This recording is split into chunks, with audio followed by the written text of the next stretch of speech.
요한복음 8장 43절로 44절입니다. 어찌하여 내 말을 깨닫지 못하느냐. 이는 내 말을 들을 줄 알지 못함이로다. 너희는 너희 아비 마귀에게서 났으니 너희 아비의 욕심대로 너희도 행하고자 하느니라. 그는 처음부터 살인한 자요. 진리가 그 속에 없으므로 진리에 서지 못하고 거짓을 말할 때마다 제 것으로 말하나니 이는 그가 거짓말쟁이요 거짓의 아비가 되었음이라. 성경을 제대로 배우고 그 뜻을 정확히 알면 진리를 깨닫는다고 말하는 자들이 있습니다. 그래서 어떤 사람들은 성경 언어를 연구하고 어떤 이들은 자신들이 생각하는 가장 올바른 번역의 성경을 찾아 수호하기도 합니다. 그 말씀 속에만 구원이 있다 라고 생각하는 자들입니다.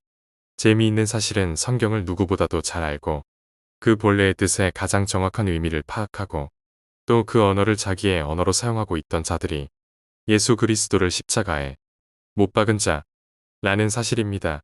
예수님은 직접 많은 이들에게 복음을 전하셨고 제자들과 함께 하시면서 그들에게도 많은 것들을 가르쳐 주셨지만 성령을 받기 전에는 유대인들도 제자들도 아무도 그 뜻을 깨닫지 못했습니다. 그것이 언어의 문제였을까요? 아닙니다. 예수님의 말씀에 비추어 보면 당시의 성경을 가장 정확히 보고 제대로 성경을 가르친다고 하던 자들이 말하던 그 성경의 내용은 거짓이었습니다. 왜 그럴까요? 주님께서는 너희는 너희 아비 마귀에게서 났다고 말씀하십니다. 주님의 말씀처럼 마귀는 처음부터 살인한 자입니다. 하와가 선악과를 탐스럽게 보고 있을 때 하나님께서는 정령 죽으리라고 하셨지만 마귀는 결코 죽지 않으리라 고 하면서 선악과를 먹도록 했습니다.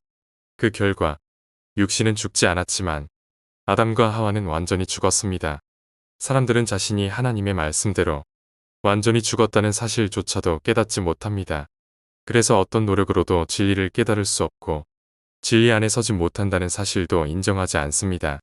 그래서 그들은 마귀의 자녀들처럼 성경을 해석하고 이해합니다. 그것이 무엇일까요? 유대인들이 그랬던 것처럼 권위 있고 올바른 성경 해석을 따라 거짓을 말하는 것입니다. 그리고 그 거짓의 내용은 무엇입니까? 거짓을 말할 때마다 제 것으로 말하나니 성경을 자기를 위한 것으로 본다 라는 것입니다. 오늘 나에게 주시는 말씀, 오늘 나에게 힘이 되게 하시는 말씀, 나에게 유익을 끼치는 말씀으로 성경을 보는 관점이 마귀를 아비로 둔 자들의 성경 해석이라는 것입니다. 성경은 예수님만을 증거합니다. 예수님이 자기 백성의 구원을 위해 죽으신 것은 맞습니다. 하지만 우리의 구원을 위한 것이 아닙니다. 사람이 보기에는 논리가 맞지 않지만 거짓말쟁이여 거짓의 아비인 마귀는 계속해서 이 성경은 나를 위해 주신 말씀이고 나를 위로하고 나에게 힘을 주고 나를 구원하는 말씀으로 성경을 보도록 우리의 눈을 왜곡하고 속입니다. 그리고 더 정확한 성경 해석으로 더 분명한 뜻을 발견하고 또 그대로 살아가면 구원에 이르는 진리를 얻게 될 것이라 믿고 또 그대로 살아간 자들이 유대인이었고 그것이 바로 유대교의 신앙입니다. 지금으로 말하면 대부분의 기독교와 교회가 주장하고 있는 것과 같은 것입니다. 자기를 위해 성경을 보는 자들이 마귀의 자식입니다. 그게 우리입니다. 그러면 우리는 무엇을 해야 할까요? 복음을 전해야 합니다. 이 성경은 주님에 관한 것이고 십자가에 죽었다가 다시 살아나신 분이 심판주이심을 세상에 드러내야 합니다. 그분의 십자가의 완전한 영광과 피의 은혜를 세상에 전해야 합니다. 물론 이것으로 우리가 구원이 되거나 이것을 한다고 해서 생명을 얻는 것은 아닙니다. 구원은 오직 십자가에서만 나옵니다.